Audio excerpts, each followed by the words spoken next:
Hello everyone. जो आज हम नेक्स्ट टॉपिक करने जा रहे हैं वो है हमारा फंक्शंस ऑफ मैनेजमेंट अकाउंटिंग, कि मैनेजमेंट अकाउंटिंग में क्या क्या फंक्शंस परफॉर्म किए जाते हैं या क्या क्या कार्य जो है उसमें किए जाते हैं। तो फर्स्ट फंक्शन आ गया आपका प्लानिंग एंड फोरकास्टिंग। जैसे कि पहले बताया मैंने कि मैनेजमेंट अकाउंटिंग का मेन उद्देश्य ही क्या रहता है, फ्यूचर के लिए डिसीजन मेकिंग करना। जब फ्यूचर के लिए डिसीजन मेकिंग करनी पड़ती है तो उस केस में प्लानिंग करना और फोरकास्टिंग करना जो है, पूर्वानुमान लगाना जो है वो जरूरी हो जाता है। मैनेजमेंट अकाउंटिंग में जो है डे टू डे जो डिसीजंस लिए जाते हैं उनके बेसिस पे शॉर्ट टर्म और लॉन्ग टर्म दोनों तरह की प्लानिंग जो है की जाती है। और इस प्लानिंग के लिए अलग अलग तरह के टूल्स जैसे बजटरी कंट्रोल, पीवी रेशो, इन टूल्स का यूज जो है किया जाता है। सेकेंड फंक्शन आ गया आपका मॉडिफिकेशन ऑफ डाटा, कि मैनेजमेंट अकाउंटेंट जो है वो डाटा को मॉडिफाई करने का काम भी करता है। मॉडिफाई करने की जरूरत क्यों पड़ती है? क्योंकि हर एक लेवल, हर एक डिपार्टमेंट की, हर एक प्रोडक्ट से रिगार्डिंग पॉलिसी अलग अलग होती है, तो उनकी डाटा रिक्वायरमेंट भी अलग अलग होगी। तो डिपार्टमेंट वाइज डाटा चाहिए या सेल वाइज डाटा चाहिए ईयरली, या फिर सीजन सेल कितनी हुई है, ये सारा डाटा जो है उसको मॉडिफाई करने का काम भी जो है मैनेजमेंट अकाउंटेंट के द्वारा किया जाता है। थर्ड मेन फंक्शन आ गया फाइनेंशियल एनालिसिस एंड इंटरप्रिटेशन। जो मैनेजमेंट अकाउंटिंग में डाटा यूज किया जाता है वो फाइनेंशियल अकाउंटिंग से भी लिया जाता है। और फाइनेंशियल अकाउंटिंग में जो डाटा लिखा जाता है वो हमारा टेक्निकल लैंग्वेज में लिखा जाता है। टेक्निकल लैंग्वेज का मतलब जैसे पर्टिकुलर परफॉर्मे में ही होगा या कुछ पर्टिकुलर वर्ड्स ऐसे होंगे जो टेक्निकल होंगे, तो जिसकी नॉलेज जो है वो टॉप लेवल मैनेजमेंट को हो सकता है उन टेक्निकल वर्ड्स की नॉलेज ना हो। तो मैनेजमेंट अकाउंटिंग का एक काम ये भी होता है कि वो फाइनेंशियल अकाउंटिंग के डाटा को सिंप्लीफाई करे और नॉन टेक्निकल लैंग्वेज में उसको प्रेजेंट करे। इसके लिए वो ग्राफ चार्ट्स का यूज भी कर सकता है। नेक्स्ट फंक्शन आ गया फैसिलिटेट्स मैनेजरियल कंट्रोल, कि जो हमारा मैनेजमेंट अकाउंटिंग है वो एक कंट्रोलिंग फंक्शन को भी परफॉर्म करता है। वो जो है अलग अलग डिपार्टमेंट्स में जब टारगेट फिक्स किए जाते हैं और टारगेट के अकॉर्डिंगली काम नहीं हो रहा है तो उस पर कंट्रोलिंग फंक्शन परफॉर्म करना भी मैनेजमेंट अकाउंटिंग का एक मेन काम जो है रहता है। नेक्स्ट मेन फंक्शन आ गया कम्युनिकेशन, कि मैनेजमेंट अकाउंटिंग में सिर्फ डाटा बना दिया, उसको परफॉर्म मतलब सिंपल लैंग्वेज में बना दिया, उसको एनालाइज कर लिया, इतना ही काफी नहीं है।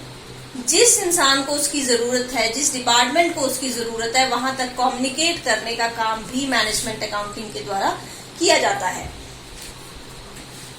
नेक्स्ट फंक्शन आ गया आपका यूज ऑफ क्वालिटेटिव इंफॉर्मेशन, कि मैनेजमेंट अकाउंटिंग में फाइनेंशियल अकाउंटिंग की तरह सिर्फ मॉनेटरी डाटा यूज नहीं किया जाता, बल्कि मॉनेटरी के साथ साथ नॉन मॉनेटरी डाटा का भी यूज किया जाता है।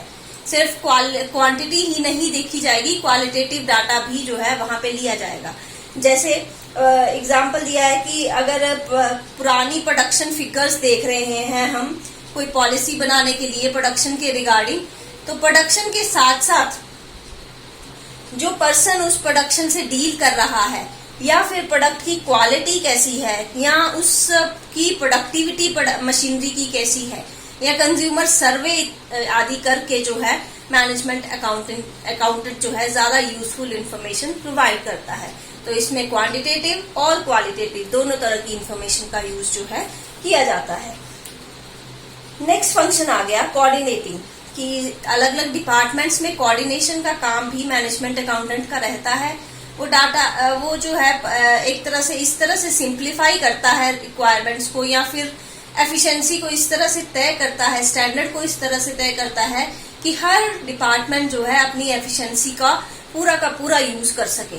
जब डिपार्टमेंट्स अपने अपने काम के साथ साथ दूसरे के काम का भी ध्यान रखेंगे, उनको टाइमली प्रोवाइड करवाएंगे सारी चीजें, तो इससे जो है सभी डिपार्टमेंट्स आपस में कोऑर्डिनेट रहेंगे और एज अ होल कंसर्न की भी, पूरे बिजनेस की भी जो है एफिशिएंसी इंक्रीज होगी।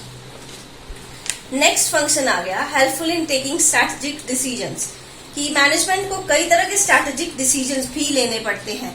जैसे पर्टिकुलर प्रोडक्ट का प्रोडक्शन बंद कर दिया जाए क्योंकि वो इनएफिशिएंट है डिपार्टमेंट, या फिर कोई मेक एंड बाय डिसीजन है कि जैसे मैं एग्जांपल दे रही हूँ कि एक कंपनी शर्ट्स बना रही है, उसमें बटन भी लगते हैं, तो कंपनी का लिए ये डिसीजन लेना कि बटन वो खुद बनाए शर्ट के लिए या मार्केट से ही परचेज कर ले। तो इस तरह के डिसीजन, स्ट्रैटेजिक डिसीजंस जो हैं वो मैनेजमेंट अकाउंटिंग का एक मेन फंक्शन होता है। और लास्ट फंक्शन आ गया supplying information to various levels of management.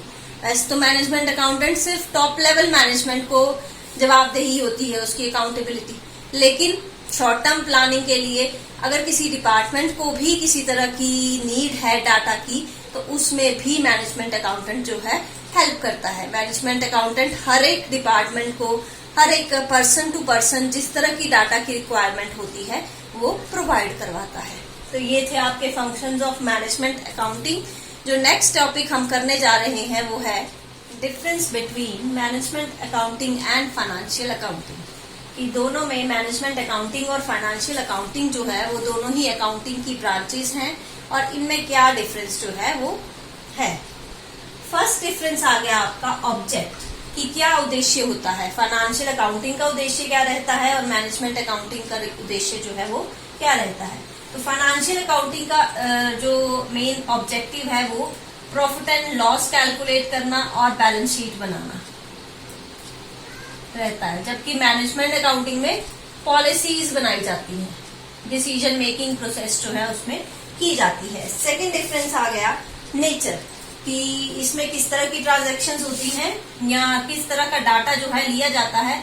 तो हिस्टोरिकल नेचर का डाटा जो है फाइनेंशियल अकाउंटिंग में लिया जाता है। मींस जो डाटा ऑलरेडी हो चुका है, जो एक्सपेंसेस ऑलरेडी हो चुके हैं, वो डाटा जो है इसमें लिया जाता है। जबकि मैनेजमेंट अकाउंटिंग में पास्ट डाटा के आधार पे जो है फ्यूचर के लिए एस्टिमेट्स लगाए जाते हैं।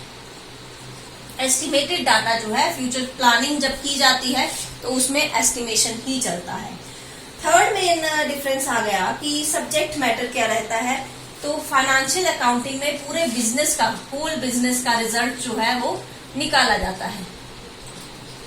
जब आप नेट प्रॉफिट निकालते हो या बैलेंस शीट बनाते हो तो पूरे बिजनेस की बनाते हो, किसी एक डिपार्टमेंट की नहीं होती है। जबकि मैनेजमेंट अकाउंटिंग में जो रिजल्ट्स निकाले जाते हैं वो डिपार्टमेंट वाइज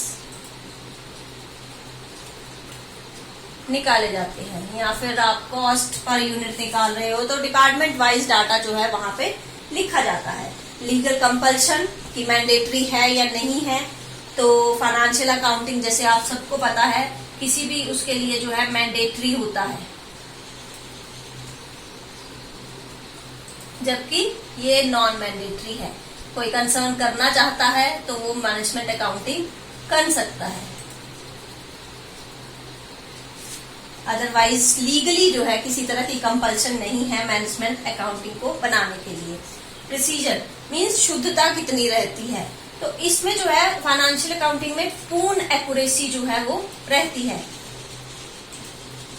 क्यों रहती है? क्योंकि इसमें पास्ट का डाटा जो ऑलरेडी हो चुका है, अब उसमें किसी तरह का चेंज नहीं है। अब मार्केट में आप जा रहे हो, 10 रुपए की चीज खरीदी है आपने, घर आके आप उसको लिख रहे हो एज ए एक्सपेंस 10 रुपीज, तो उसमें अब किसी तरह का चेंज नहीं होने वाला, वो पूरा एक्यूरेट डाटा जो है रहता है। जबकि मैनेजमेंट अकाउंटिंग में आप एस्टिमेटेड डाटा लेते हो, तो आज आपने बोला कि ये चीज 10 रुपए की आएगी, हो सकता है हफ्ते के बाद उसका रेट चेंज हो जाए, वो 12 रुपए की आए या 8 रुपए की आए, तो इसमें जो है एक्यूरेसी नहीं होती है, नॉन एक्यूरेट। नेक्स्ट जो डिफरेंस आ गया वो आ गया आपका रिपोर्टिंग, कि इसमें जो है फाइनेंशियल अकाउंटिंग में रिपोर्टिंग किसको की जाती है, इंटरनल जो मैनेजमेंट है प्लस एक्सटर्नल लोग जैसे कि क्रेडिटर्स, गवर्नमेंट, दोनों को जो है रिपोर्टिंग रहती है। जबकि मैनेजमेंट अकाउंटिंग जो है वो सिर्फ इंटरनल मैनेजमेंट के लिए ही जो है यूजफुल होता है, उसका हमें जो है बाहर वालों को किसी तरह की इंफॉर्मेशन देने की जरूरत जो है वो नहीं रहती है। डिस्क्रिप्शन कि इसमें किस तरह की, इसमें आपकी सिर्फ मॉनेटरी टर्म्स आती हैं, इसमें आपकी monetary plus non monetary terms जो हैं वो दोनों शामिल की जाती है। जैसे फंक्शन में बताया था मैंने कि क्वालिटेटिव और क्वांटिटेटिव दोनों तरह के डाटा जो है मैनेजमेंट अकाउंटिंग में लिखा जाता है। नेक्स्ट डिफरेंस आ गया कि क्विकनेस कितनी रहती है। तो इसमें ये टाइम कंज्यूमिंग है, आपका फाइनेंशियल अकाउंटिंग जो है वो टाइम कंज्यूमिंग है। ये साल में सिर्फ एक बार जो है फाइनेंशियल अकाउंट्स बनाए जाते हैं, जबकि ये जो है आपकी क्विक रिपोर्ट्स जो है इसमें रहती हैं। टाइम टू टाइम डाटा जो है जितना जल्दी, जितना क्विकली मैनेजमेंट को अवेलेबल होगा, उतनी टाइमली, उतनी प्रिसीजन के साथ जो है वो पॉलिसी फ्रेम कर पाएंगे। उसके बाद आ गया आपका नेक्स्ट डिफरेंस अकाउंटिंग प्रिंसिपल्स।